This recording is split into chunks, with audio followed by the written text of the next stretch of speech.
We don't have media here that are openly sexist or patriarchal, right? They all have a clear and expressed expression of support for our constitution. And that's quite an amazing thing, you know, for a country like ours, which has got the kind of deep fracture lines like ours, to do that.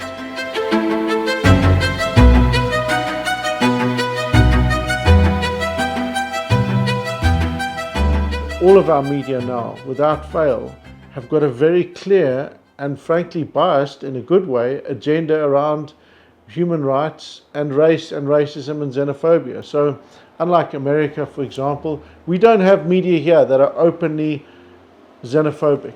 We don't have media here that are openly sexist or patriarchal, right? They all have a clear and expressed expression of support for our constitution. And that's quite an amazing thing, you know, for a country like ours, which has got the kind of deep fracture lines like ours, to do that. So on that level, there have been some very fundamental and critical shifts. And the thing, of course, that adds value to what MMA does is that we've been able to track those things for the last 30 years.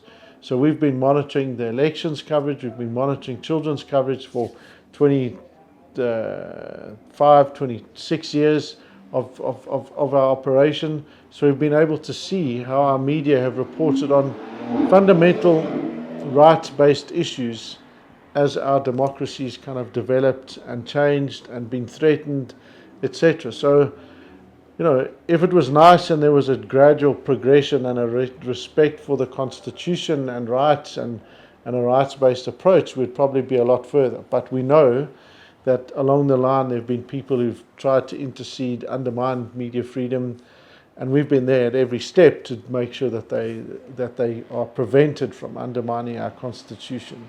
So if you look at some of the ways in which we used to operate, a lot of it reflects also that shifting power dynamic.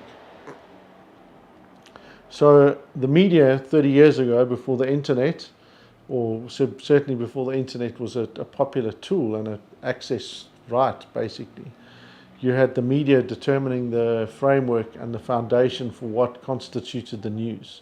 So if it wasn't in the news media, it pretty much wasn't an issue, right? Then with the development of the internet and social media platforms, you suddenly get this potential to democratize communication. Anyone with a mobile device can now have their say. And what that's done is it's fundamentally challenged the kind of dominance of news media.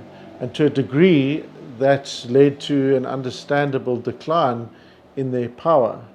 But of course, what we've seen with that, moving from that sphere of needing to find information and knowing how to find it, to now having an absolute deluge and unending amount of information, and now needing to find information that's accurate, verifiable, and credible, you know, and that's a fundamentally different skill set that we need. So you're now in an environment where the role of news organizations has shifted from setting that narrative to helping us understand our world, helping us say that this is actually real or this isn't actually real.